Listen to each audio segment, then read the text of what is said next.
வணக்கம் friends. So இந்த வீடியோவில் நம்ம ஒரு முக்கியமான எக்ஸாம் பற்றி பார்க்க போகிறோம். லைஃப் சயின்ஸில் நீங்கள் அடுத்து பிஹெச்டி பண்ணணுன்னாலும் சரி, இல்லைன்னா எங்கேயாவது ஒரு ஜேஆர்எஃபாவோ ரிசர்ச்சராகவோ ஒர்க் பண்ணணுன்னாலும் சரி, இந்த எக்ஸாம் பற்றி கண்டிப்பாக நீங்கள் தெரிஞ்சாகணும். அப்படி என்ன எக்ஸாம் அப்படின்னா அதுதான் பிஇடி பெட் எக்ஸாம். என்னப்பா நான் நெட் எக்ஸாம் கேள்விப்பட்டிருக்கேன், நேஷனல் எலிஜிபிலிட்டி டெஸ்ட் அப்படின்னு சொல்லிட்டு. இது என்ன புதுசாக பெட்டு அப்படின்னா அதில் ஸ்பெசிஃபிக்காக பயோடெக்னாலஜிக்குன்னு உருவாக்கப்பட்டது தான் இந்த பயோடெக்னாலஜி எலிஜிபிலிட்டி டெஸ்ட். ஸோ இந்த வீடியோவில் இந்த பெட் எக்ஸாம் எழுதுறதுனால நமக்கு என்னென்ன பெனிஃபிட்ஸ்லாம் இருக்குது, அதுக்கு எப்படி அப்ளை பண்ணணும், இந்த பெட் எக்ஸாம்னா என்ன அப்படின்ற எல்லா விஷயத்தையும் டீட்டெயிலாக முக்கியமான பாயிண்ட்டை டப்புன்னு பார்க்க போகிறோம். ஸோ இந்த வீடியோவை கடைசி வரைக்கும் ஃபுல்லாக பாருங்கள். இந்த மாதிரி தமிழில் காம்படிட்டிவ் எக்ஸாம் பற்றின டீட்டெயில்ஸ்லாம் தெரிஞ்சுக்கணும் அப்படின்னா மறந்துடாமல் லைக் அண்ட் சப்ஸ்கிரைப் பண்ணிடுங்க. So this is your think vision and I am your TN Kumaresan.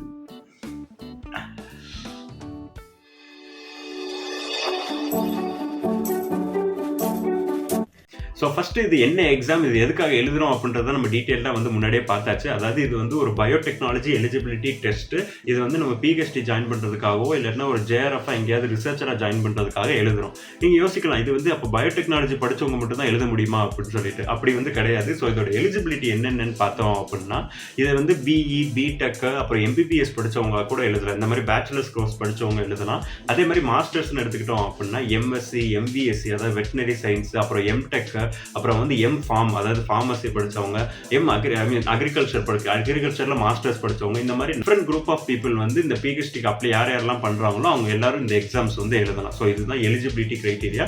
இதுலேயும் முக்கியமாக இந்த மாதிரி ஜென்ரல் அண்ட் ஓபிசி கேட்டகரி 60% மேலே அதில் ஸ்கோர் பண்ணியிருக்கணும். SC, ST and physically challenge people 55% score பண்ணியிருக்கணும். இந்த எக்ஸாம் எழுதுறதுக்கு ஏஜ் லிமிட்னு ஒன்று இருக்குது. அதாவது இப்போ ஜென்ரல் அண்ட் ஓபிசி எடுத்துக்கிட்டாங்கன்னா 28 ஏஜுக்குள்ளே இந்த எக்ஸாமை எழுதியிருக்கணும். அதே மாதிரி SC, ST and physically challenge people 5 years அவங்களுக்கு ரிலாக்ஸேஷன் இருக்குது. ஸோ 33 ஏஜுக்குள்ளே எழுதியிருக்கணும். ஸோ இதுதான் எலிஜிபிலிட்டி கிரைட்டீரியா. இப்போ செகண்ட் இம்பார்ட்டன்ட் டேட்ஸ் என்னென்னு பார்த்தோம் அப்படின்னா கேட் பி எக்ஸாம் மாதிரியே தான் இது. ரெண்டுமே ஒரே நேரத்தில் தான் கண்டக்ட் பண்ணுவாங்க. பட் ஆனால் அதுக்கு மாஸ்டர்ஸ்க்கு இது பிஹெச்டி அண்ட் ஜேஆர்எஃப்க்கு. ஸோ அப்ளிகேஷன் எப்போ ஓப்பன் ஆகுது அப்படின்னா ஃபர்ஸ்ட் வீக் ஆஃப் மார்ச்சில் ஓப்பன் ஆகும். அதே மாதிரி லாஸ்ட் வீக் ஆஃப் மார்ச்சில் முடிஞ்சிடும். ஸோ 1 மந்த் தான் இந்த அப்ளிகேஷன் போர்ட்டலோட விண்டோவே. அண்ட் எக்ஸாம் எப்போ நடக்கும் அப்படின்னா ஏப்ரல் மந்தில் நடக்கும். ஸோ இதோட ரிசல்ட்ஸ் எப்போ ரிலீஸ் பண்ணுவாங்க அப்படின்னா மே இல்லை ஜூன் இந்த டைமில் ரிலீஸ் பண்ணிடுவாங்க. ஸோ இதுதான் இம்பார்ட்டன்ட் டேட்ஸ். இப்போ இதோட application fee and exam centres எங்கே போடுவாங்கன்னு பார்த்தோம் அப்படின்னா application fee general and OBC கேட்டகரிக்கு 1200 rupees. இதுவே SC, ST and physically challenge பீப்புளுக்கு 600 rupees. எக்ஸாம் சென்டர்ஸ் 4 சென்டர்ஸ் நம்ம சூஸ் பண்ணலாம். பட் ஆனால் காமெடி என்னன்னா கேட் பியில் சொன்ன மாதிரி தான் தமிழ்நாட்டிலே 4 சென்டர் தான் இருக்குது. சென்னை, கோயம்புத்தூர், மதுரை, அதுக்கப்புறம் திருச்சி. ஸோ இந்த 4ல் எது கிட்ட இருக்கோ அதுக்கு ஏற்ற மாதிரி நீங்கள் ப்ரிஃபரன்ஸ் கொடுத்துக்கலாம்.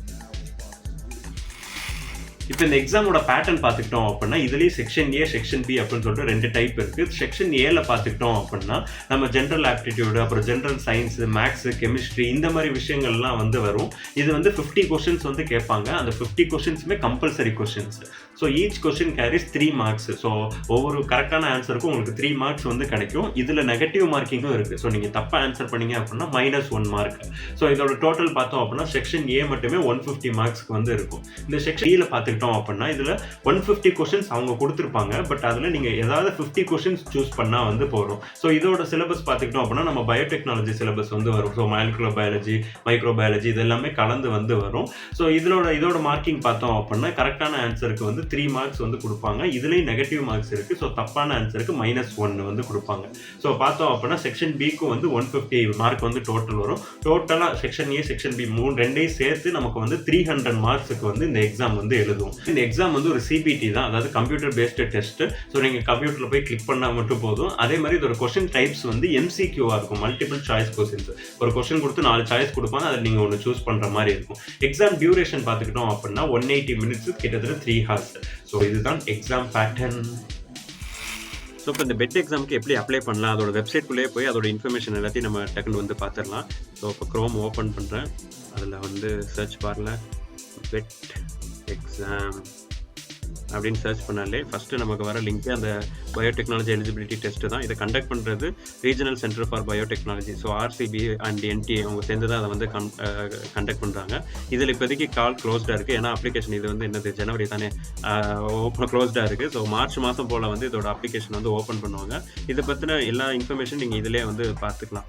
இப்போ நான் சொன்ன இந்த இன்ஃபர்மேஷன் எல்லாமே இந்த இம்பார்ட்டன்ட் டீட்டெயில்ஸ் இதுலேருந்து தான் வந்து எடுத்தது. ஸோ அந்த செக்ஷன் ஏ எப்படி எக்ஸாம் இருக்கும், எனக்கு இம்பார்ட்டன்ட் டேட்ஸ் எல்லாமே.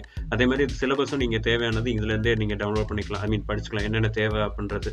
ஸோ ஜென்ரல் பயோடெக்னாலஜி, பயோமாலிகுல்ஸ், அதுக்கப்புறம் வந்து பயோடெக்னாலஜி, பேச்சுலர்ஸ், BSc MSc படித்தா தான் மேக்ஸிமம் வந்து இருக்கும். அதே மாதிரி இன்ஃபர்மேஷன் புல்லட்டின். ஸோ இதில் தான் எல்லா விஷயங்களும் வந்து எப்படி அந்த அப்ளிகேஷன் அப்ளை பண்ணணுன்றது எல்லாமே வந்து இருக்கும். இது பார்த்தோன்னா ஃபஸ்ட்டு கேட் பின்னு போட்டிருப்பாங்க. சரி, இது ரெண்டும் ஒரே இது கண்டக்ட் பண்ணுறதுனால சேர்த்து வந்து கொடுத்துருக்காங்க. ஸோ உங்களுக்கு தேவையான இந்த பெட் எக்ஸாமுக்கு தேவையான இன்ஃபர்மேஷன்ஸ் எல்லாமே இதிலே வந்து இருக்கும். நீங்கள் ஸ்டார்டிங்லேருந்து எண்டிங் வரைக்கும் எல்லாத்தையும் வந்து பார்த்துக்கலாம். ஸோ இம்பார்ட்டன்ட் டேட்ஸ்லேருந்து எவ்வளோ ஃபீஸு, பெட் எக்ஸாமுக்கு 1200 தான் நான் சொன்ன மாதிரி. ஸோ இந்த மாதிரி எல்லா விஷயத்தையும் தேவையான விஷயத்தையும் நீங்கள் இந்த புல்லட்டின்லேருந்தே பார்த்து படிச்சுக்கலாம். ஸோ அந்த பிடிஎஃபோட லிங்க்கை வந்து நான் டிஸ்கிரிப்ஷனில் ஆட் பண்ணுறேன். ஸோ தட் உங்களுக்கு இன்னும் கொஞ்சம் ஹெல்ப்ஃபுல்லாக கூட இருக்கும். ஈஸியாக வந்து நீங்கள் அப்புறம் எடுத்துக்கலாம். ஓகே, ஸோ கடைசி வரைக்கும் போனோம் அப்படின்னா தேவையான எல்லா விஷயங்களும் வந்து இதுலேயே மென்ஷன் பண்ணியிருப்பாங்க. இதெல்லாம் கேட் பிக்கு தேவையானது. இது பிரித்து வச்சா தான் என்ன, பெட் எக்ஸாமுக்கு தனியாக, கேட் பிக்கு எல்லாம் சேர்த்து தான் கொடுப்பானா. ஸோ இந்த மாதிரி எப்படி அந்த எக்ஸாம் இன்டர்ஃபேஸ் எப்படி இருக்கும் அப்படின்றதுலேருந்து அதுக்கப்புறம் எல்லா டீட்டெயில்ஸுமே. ஸோ அப்ளிகேஷன் என்னென்ன பண்ணணும் அப்படின்னா உங்களோட பர்சனல் டீட்டெயில்ஸ் ஃபில் பண்ணிவிட்டு, செகண்ட் எஜுகேஷனல் குவாலிஃபிகேஷன் ஃபில் பண்ணிட்டு, தேர்டு டாக்குமெண்ட்ஸ் என்னென்ன அப்லோட் பண்ணுவோம் பண்ணிவிட்டு, லாஸ்ட்டு பேமெண்ட். ஸோ அந்த 4 ஸ்டெப்பை கிளியர் பண்ணோம் அப்படின்னா அப்ளிகேஷன் ஓவர். ஸோ உங்களோட அப்ளிகேஷன் நீங்கள் டவுன்லோட் பண்ணிக்கலாம். இப்படி தான் வந்து இருக்கும். So once suppose application open ஆனதுக்கப்புறம் எப்படி அப்ளை பண்ணுறது அப்படின்னு நான் செஞ்ச ஒரு தடவை வந்து காமிச்சிடுறேன். நீங்கள் ஏதாவது டவுட் அப்படின்னா அந்த NTA அண்ட் DBT இந்த ரெண்டுக்கும் வந்து கான்டாக்ட் பண்ணிக்கலாம். So all the best. So ஃபைனலாக இந்த எக்ஸாம் எழுதி இதோட ரிசல்ட் எப்படி பப்ளிஷ் பண்ணுவாங்க அப்படின்னா, நீங்கள் எடுக்கிற மார்க்கை பொறுத்து 2 கேட்டகரியாக வந்து பிரிப்பாங்க. ஸோ பாஸ் ஆனதுக்கப்புறம் 2 கேட்டகரி, ஃபெயிலுக்கு தனியாக. அதில் நம்ம பாஸ் ஆனோம் அப்படின்னா அதில் வந்து 2 கேட்டகரியை வந்து பிரிப்பாங்க. கேட்டகரி 1, கேட்டகரி 2 அப்படின்னு சொல்லிட்டு. இந்த கேட்டகரி 1ல் பார்த்துக்கிட்டோம் அப்படின்னா நம்ம எந்த இன்ஸ்டியூட்டில் PhD என்ரோல் பண்ணுறோமோ, ஸோ நமக்கு கவர்மெண்ட் ஸ்கீம்ல இருந்தே நமக்கு வந்து ஸ்டைபண்ட் வந்து ப்ரொவைட் பண்ணிடுவாங்க. இந்த கேட்டகரி 2ல் பார்த்துக்கிட்டோம் அப்படின்னா நமக்கு வந்து டேரெக்டாக PhDனால அங்கேருந்து ஸ்டைபண்ட் வராது. இங்கேயாவது DBT ஃபண்டட் ப்ராஜெக்ட்ஸ் வந்து இருக்கும். ஸோ அந்த ப்ராஜெக்ட்ல நம்ம JRF ஜாயின் பண்ணோம் அப்படின்னா அந்த ப்ராஜெக்ட்ல இருந்து நமக்கு வந்து ஸ்டைபண்ட் வந்து வரும். ஸோ டேரக்டா நமக்கு DBT கவர்மெண்ட்ல இருந்து வராது. ஸோ இந்த மாதிரி 2 கேட்டகரியா வந்து பிரிச்சிருப்பாங்க. ஸோ இப்பயும் நிறைய மார்க் எடுக்கிறது நல்லது. அண்ட் இந்த எக்ஸாம் ரிசல்ட்டோட வேலிடிட்டி பார்த்துக்கிட்டோம் அப்படின்னா 2 இயர்ஸ். ஸோ இந்த எக்ஸாம் ரிசல்ட் வந்தக்கப்புறம் 2 இயர்ஸ்க்குள்ளே நீங்கள் எங்கேயாவது வந்து என்ரோல் பண்ணிருக்கணும், PhD இல்லை JRF, அதை வந்து யூட்டிலைஸ் பண்ணிக்கணும்.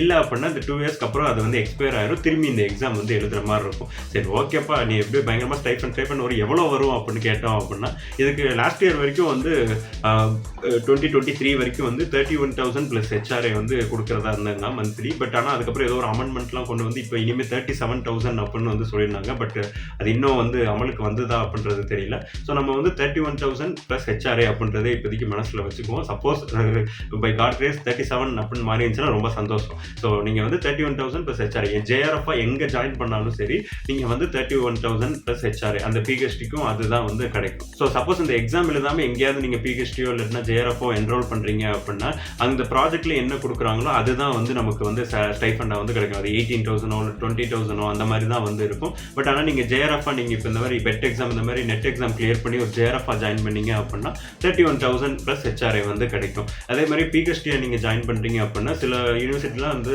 PhD ஸ்டைஃபண்ட் வந்து ரொம்ப கம்மியாக இருக்கும். 5,000 6,000 தான் வந்து கொடுப்பாங்க. யோசிச்சு பாருங்க, அதை வச்சு ஒரு ரிசர்ச்லாம் பண்ணுறதுக்கு ரொம்ப கஷ்டமாக இருக்கும். மேபி சில பெரிய இன்ஸ்டியூட்டில் வந்து 25,000 அந்த மாதிரிலாம் வந்து கொடுப்பாங்க. பட் இந்த மாதிரி நம்ம என்ட்ரன்ஸ் எக்ஸாம் கிளியர் பண்ணி போனோம் அப்படின்னா நமக்கு வந்து ஷுவராக கவர்மெண்ட்லேருந்து 31,000 வந்து வந்துடும் அப்படின்றது ஒரு அஷ்யூரிட்டி கிடைக்கும். ஸோ நம்ம யாரையும் அந்த இன்ஸ்டியூட் நம்பி அதுலேருந்து ஃபண்ட் வருமா வராதா அப்படின்ற ஒரு குழப்பம் இருக்க தேவையில்லை. நமக்குன்னு ஒரு ஸ்டெடி ஸ்டாண்டர்டாக கரெக்டாக. ஆக்சுவலி இதுலேயே நிறைய குழப்பம் வந்து இருக்குது. இதுலேயே நிறைய பேருக்கு வந்து 3 மாதம் 4 மாதம் விட்டு தான் ஸ்டைஃபண்ட்லாம் வருது அப்படின்றத சொல்கிறாங்க. பட் வர்றது வந்துடும்ல. ஸோ வர்றது அதிகமாக வரும் அப்படின்றதுக்காக நம்ம வர ஸ்டைஃபண்டை அதிகமாக வர வைக்கிறதுக்கு நம்ம இந்த மாதிரி எக்ஸாம்ஸ்லாம் எழுதி கிளியர் பண்ணி வச்சுக்கிறது நல்லது.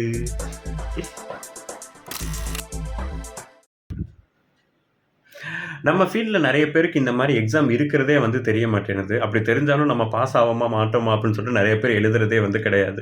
ஸோ ஜெயிக்கிறோமா தோக்குறோமான்றது முக்கியம் இல்லை. நம்ம வந்து அதில் தெரிஞ்சுக்கிட்டு அதை பார்ட்டிசிபேட் பண்ணுறோமா அப்படின்றது தான் முக்கியம். ஸோ இந்த மாதிரி எக்ஸாம் அட்டன் பண்ணுறதே நமக்கு ஃபஸ்ட்டு சக்ஸஸ் தான். ஸோ இந்த மாதிரி எக்ஸாம்ஸ் அட்டன் பண்ணி நல்ல இடத்துல பிளேஸ் ஆகி நல்ல ஸ்டைஃபன்லாம் வாங்குறதுக்கு என்னோட வாழ்த்துக்கள். ஸோ இருக்கிற வரைக்கும் ஹாப்பியாக இருப்போம். சுற்றி இருக்கவங்க எல்லாரையும் ஹாப்பியாக வச்சிருப்போம். இந்த வீடியோ உங்களுக்கு பிடிச்சிருந்தா like, comment, share, subscribe and bell icon click பண்ணிடுங்க. அண்ட் திங்க் பல்ஜி திங்க் விஷனோட இன்ஸ்டாகிராம், ட்விட்டர், ஃபேஸ்புக் அந்த பேஜஸோட லிங்க் டிஸ்கிரிப்ஷனில் இருக்குது. அதையும் ஃபாலோ பண்ணிடுங்க. பாய்.